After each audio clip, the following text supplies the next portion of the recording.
The mountain split open beneath us before I could pull Elias back.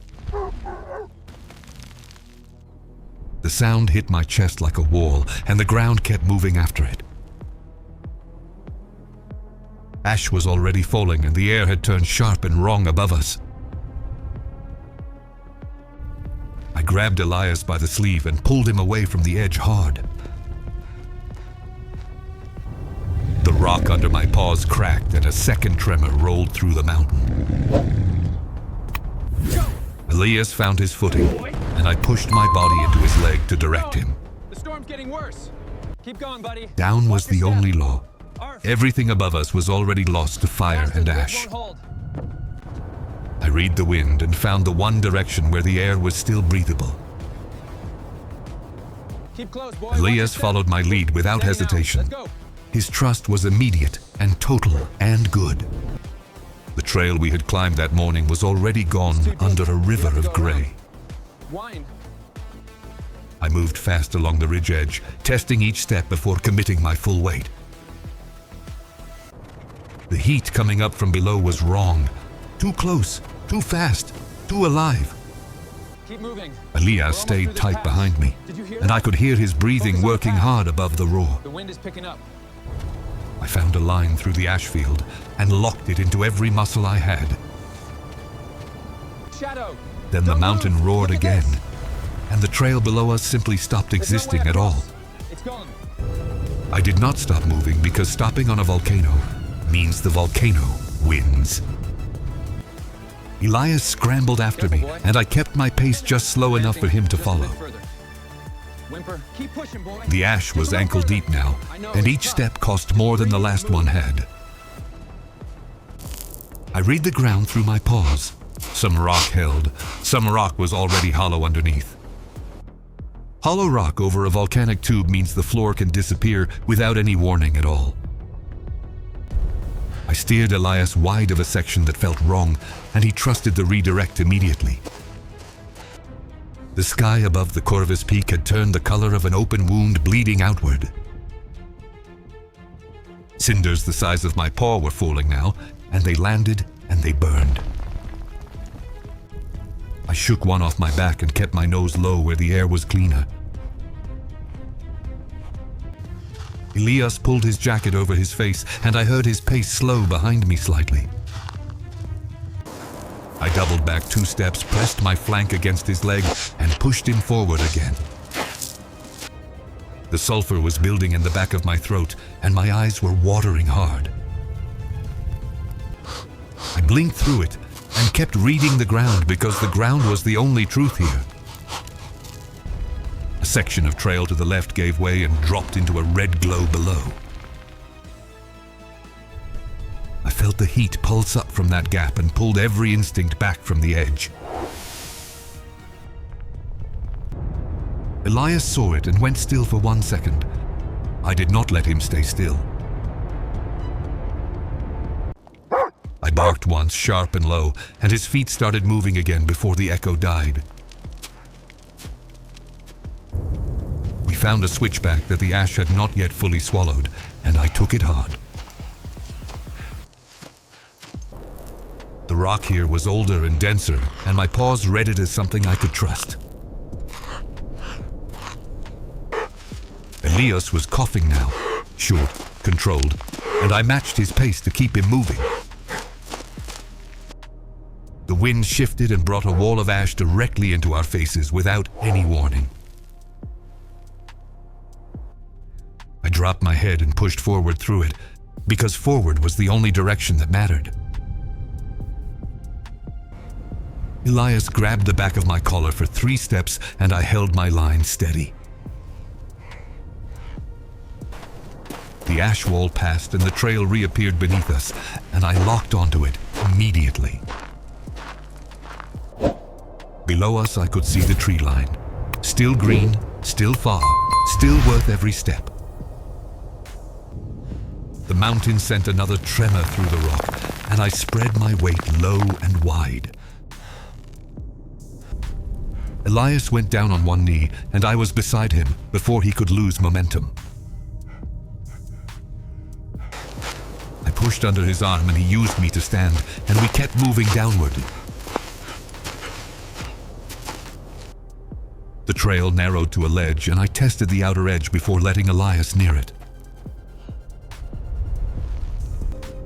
Solid, stable, old volcanic rock that had survived 1,000 years of this mountain's anger before.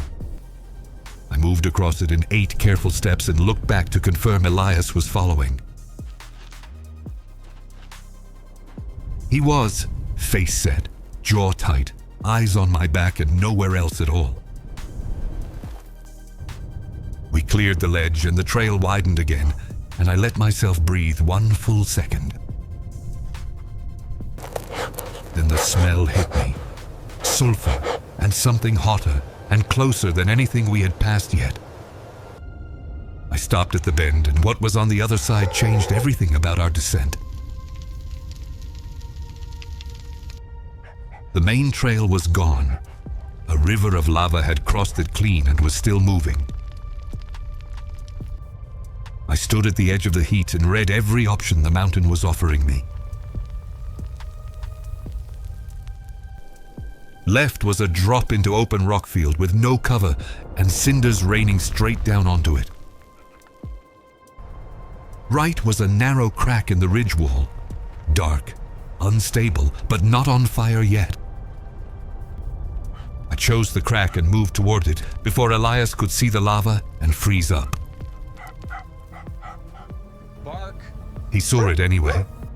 I heard his breath stop for 1 full second behind me. Snap's mouth shut. I barked once and kept moving toward the crack, and his footsteps followed after a half beat. The crack was wide enough for my body and wide enough for Elias if he turned sideways. I went in first and tested the floor and the walls and the ceiling above my head.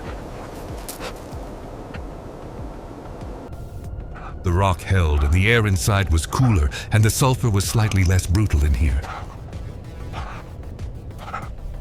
I moved through and waited on the other side for Elias to make the same passage through. He came through sideways, pack scraping the wool, breathing controlled and deliberate the whole way across. I pressed my nose to his hand when he cleared it, and he kept his hand moving. The other side of the crack opened onto a slope of loose volcanic scree and grey ash. Every step on scree is a negotiation. Push wrong, and the whole section slides out beneath you. I moved across it in short bursts, weight distributed, reading the surface shift under each placement. Elias watched my line and copied it exactly, and the scree held under both of us together.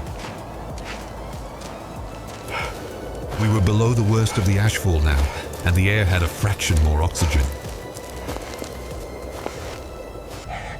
I pulled it in through my nose and pushed it out and kept my legs driving downward.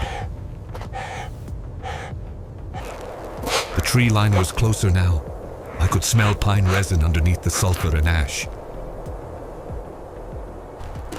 Pine meant living ground, and living ground meant the mountain had not reached this far down yet. Elias saw the trees too, and his pace lifted slightly, and I matched the increase without hesitation.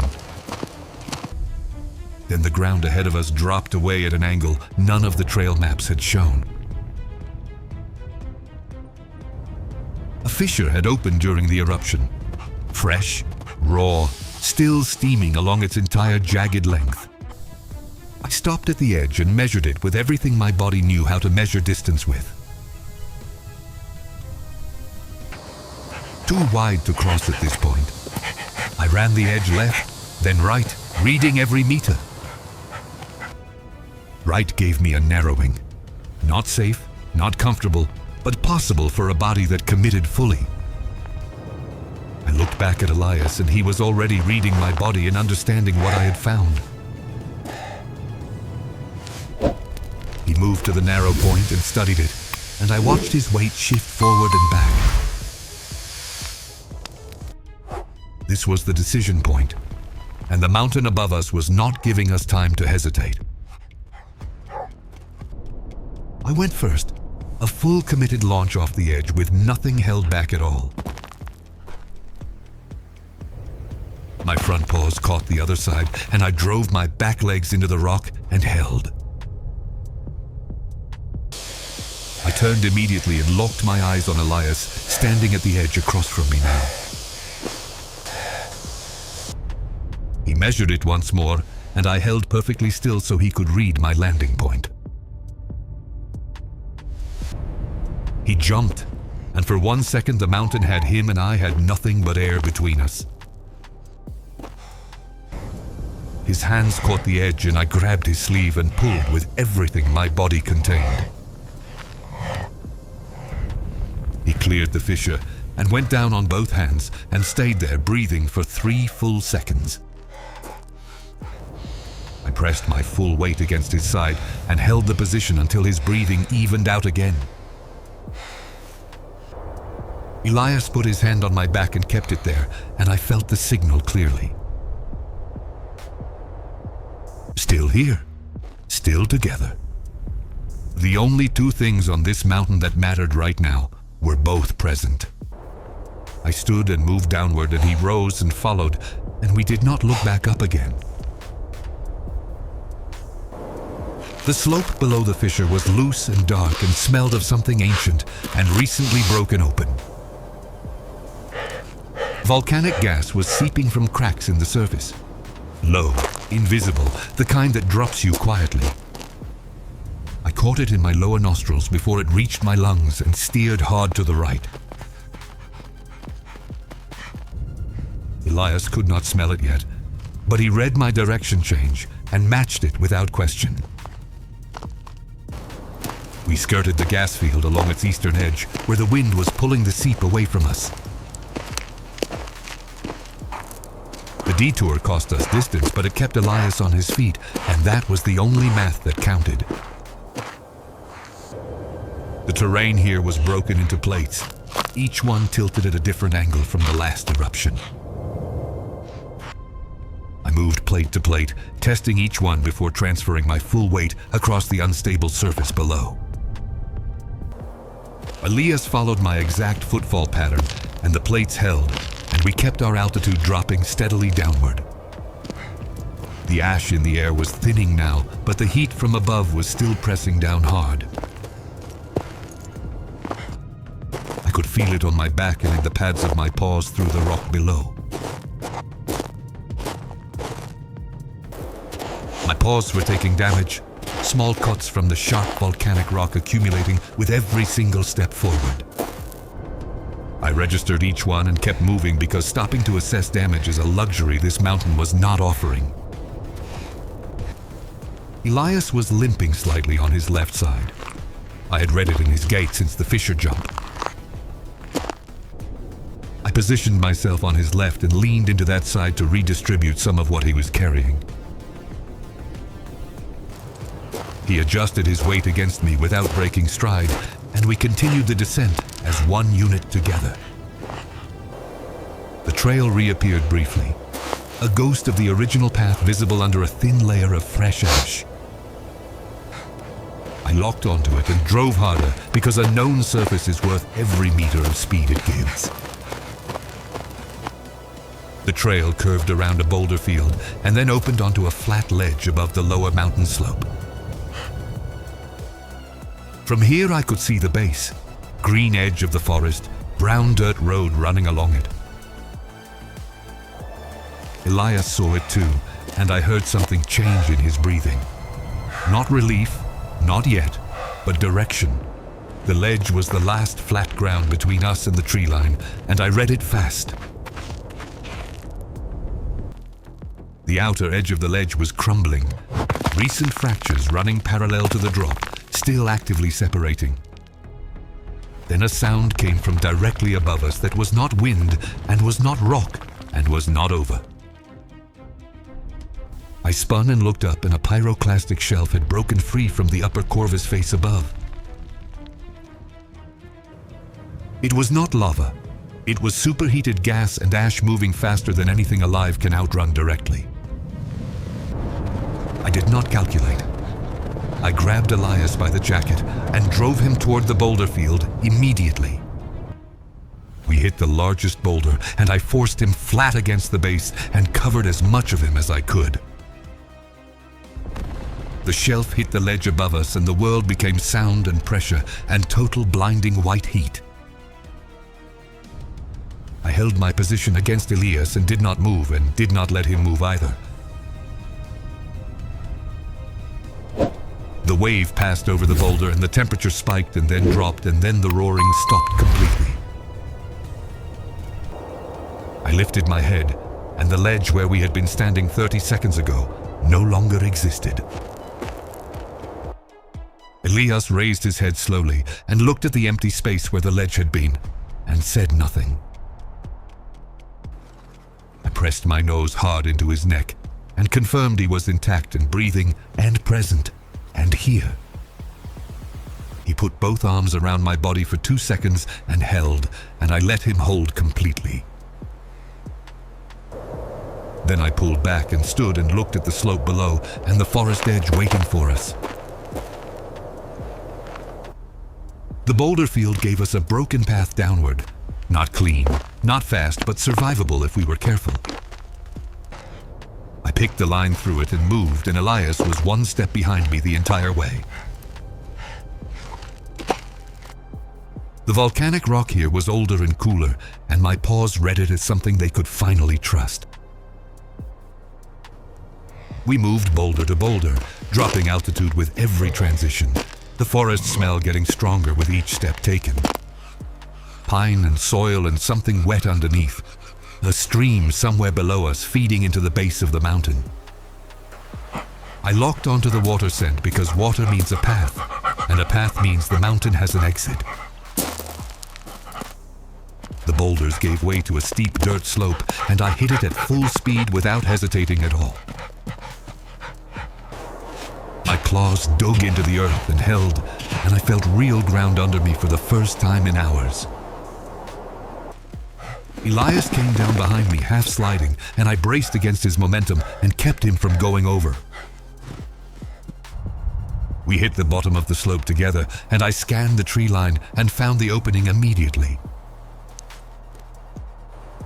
A fire road cut through the forest edge, wide, flat, leading away from the mountain and everything above it. I turned to Elias, and he was looking at the same opening, and his legs were already moving toward it. Above us, the Corvus Peak sent one final roar across the sky, and I did not look back up. I crossed the tree line first, and the forest closed around us like a door being shut behind us. The ash stopped at the tree line. The canopy caught it and held it above our heads instead. The air inside the forest was different, cooler, heavier, still laced with sulfur, but breathable in full lungfuls. I pulled 3 deep breaths through my nose and felt my chest begin to recalibrate after everything above us. Elias stumbled on a root and caught himself on a pine trunk and stood there with his eyes closed. I moved to his side and pressed my flank against his leg and held the contact and waited. His hand came down and rested on my back and stayed there longer than any previous touch had lasted. I read his body carefully, heart rate dropping, weight settling, the acute danger signals beginning to leave his frame. He was still here. Every system I could read confirmed it, and I confirmed it twice to be certain. We moved deeper into the forest along the fire road, because distance from the mountain was still the primary law. The road was flat and wide, and my paws registered the relief of smooth, packed earth under them finally. The cuts I had taken on the volcanic rock were speaking now that the urgency had dropped below crisis level. I registered each one and kept my stride even because Elias was reading my gait the same way I read his.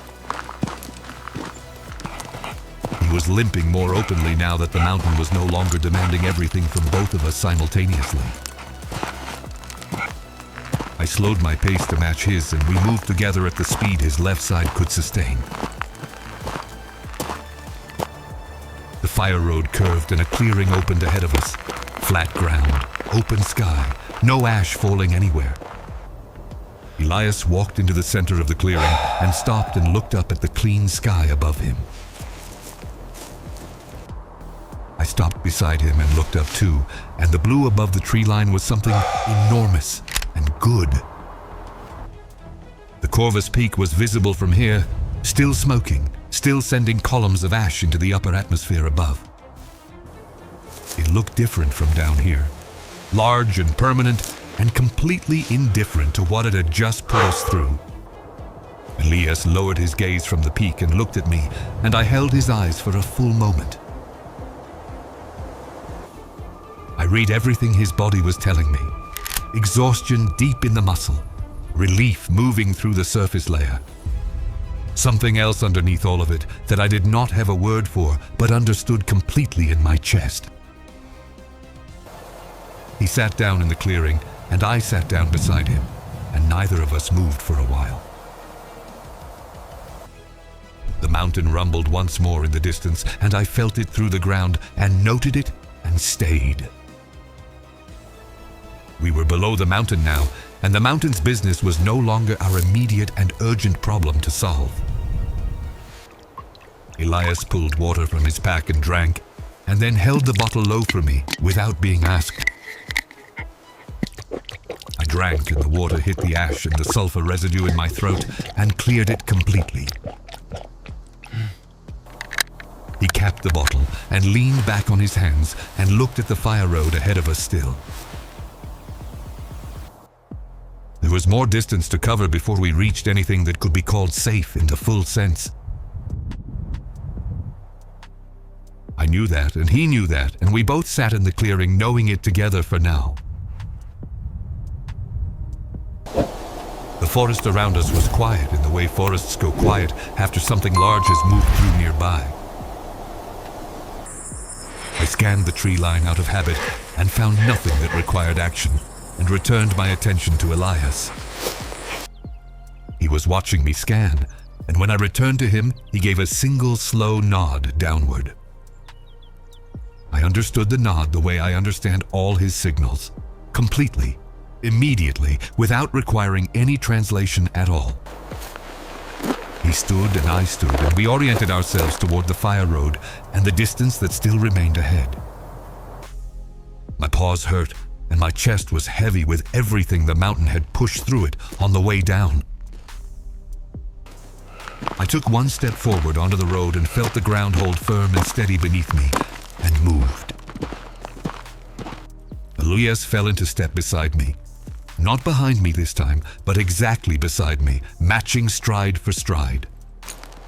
The mountain was still burning above us, and we were still walking, and that was enough for right now.